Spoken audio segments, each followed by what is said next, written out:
The gunshot cracked across the convention center parking garage like a lightning bolt. Madison Cole's head snapped sideways, her cheeks stinging from the force of a stranger's slap. For one suspended heartbeat, the billionaire single mom and CEO of one of America's most powerful energy firms just stood frozen, cameras flashing, security guards swarming, the echo of her own shock ringing in her ears. Then crack. A bullet ripped through the glossy door of her black Escalade, spraying shards of glass like exploding stars. Screams tore through the air. People dropped. Security men shouted into earpieces. The same ragged stranger who had slapped her yanked Madison by the wrist and pulled her behind a concrete pillar. Her heels slipped, her pulse pounding so hard it threatened to break her ribs. "Stay low," he whispered, his voice rough, steady. Another shot slammed into the wall behind them. Madison blinked at the man, dirty coat, overgrown beard, eyes carrying the kind of calm only found in broken men. She should have been terrified of him. Instead, one truth hit her harder than the slap. This stranger had just saved her life. Security scrambled. Engines roared. A guard covered them with his body. Another shouted rooftop directions into his mic. Madison stumbled into the driver's seat of her Escalade, her chauffeur nowhere in sight. Before anyone could stop him, the ragged stranger slid into the passenger seat and buckled up. Madison's hands shook on the wheel. Her lead guard banged on the hood. "Go!" The SUV roared forward. Sirens wailed in the distance. Another shot echoed behind them. Madison swerved out of the parking lot and onto a narrow exit road, her pulse thundering in her ears. She glanced sideways. The stranger sat calm as a monk, scanning the mirrors. "Start talking," Madison demanded, voice cracking. "Who are you? What just happened?" "My name is Ethan," he said simply, "and I'm sorry about the slap." "You hit me." "I did." Ethan cut her off, his voice even. "Because the bullet was already coming, and I needed your head turned before it found you." His words hit her harder than the bullet would have. "Explain," she snapped, knuckles white on the wheel. Ethan's gaze lingered on the side mirror. "Last night, under the FDR overpass, I overheard two men talking. They said their target would stand by the back door of a black SUV before entering the Javits Center. That if she looked right, the sniper would have a clean shot." He looked at her then, steady and unflinching. "That's exactly what you did." Madison's skin prickled. "And you expect me to believe you just overheard an assassination plot?" "I didn't just overhear," Ethan said. "I listened. I watched. And when you stepped out, I yelled. You didn't hear." The gun lifted. "I had one choice left." He flexed the hand that had struck her. "So, I made you move." For a long moment, the SUV was silent except for her ragged breathing. Madison Cole, the woman who had stared down Wall Street titans, built an empire and raised a son alone, felt tears burn her eyes. "Thank you," she whispered. Traffic lights slowed them. A vendor lifted bottled water at her window. She waved him off, chest heaving. "Why me?" she asked. "Why risk yourself for me?" Ethan looked out at the taxis and buses crowding 11th Avenue. "Because I know what it's like when no one stands for you." And then, almost reluctantly, he told her. He had once been a bank manager in Midtown. Trusted, respected, until a forged login, a stolen transfer, and a betrayal by a colleague destroyed him. Arrested, fired, imprisoned until the case fell apart, released with nothing. "My wife remarried," Ethan said flatly. "My daughter doesn't know my face. Since then,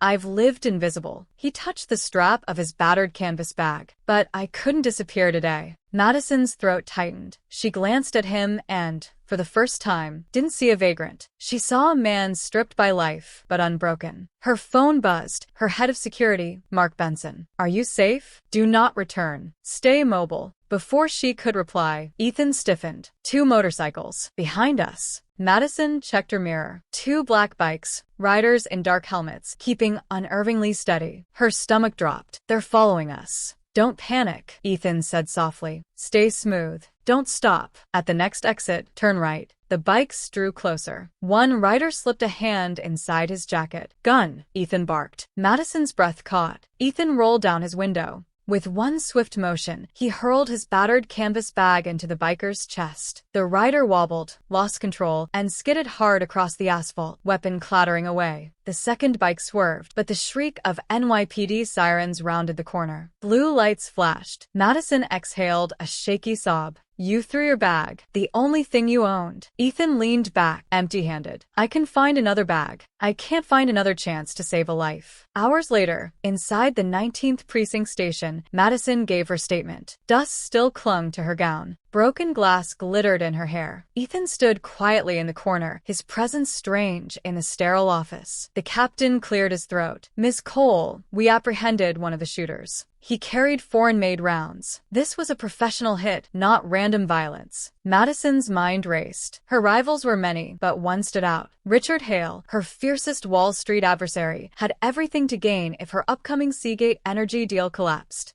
Her gaze flicked to Ethan. "They said the word Seagate deal, didn't they?" Ethan nodded once. That was when her phone buzzed again. Mark Benson. His deep voice rumbled through the line. "Madam, are you safe? Stay hidden. We'll protect you." Ethan snatched the phone from her. "Protect her? Then tell me, Mark, how did the shooters know exactly when she would arrive? How did they storm her home so easily?" Silence. Then the line went dead. Madison's blood ran cold. The man she trusted most with her security had sold her out. That night, Madison's Upper East Side townhouse felt more like a fortress than a home. Guards patrolled the gates. Her son, 10-year-old Jacob, clung to her hand. When the phone rang again, a distorted voice snarled, "Walk away from the Seagate deal, or your son pays the price." Before Madison could respond, gunfire shattered the night. The back gate shuddered under impact. Guards shouted. Bullets ripped the air. Jacob screamed. Ethan grabbed her arm. "Your guards are compromised. If you trust me, take Jacob and run. Now." Her heart split in terror, but she chose. She chose Ethan. They fled out the servants' exit just as masked men stormed the front,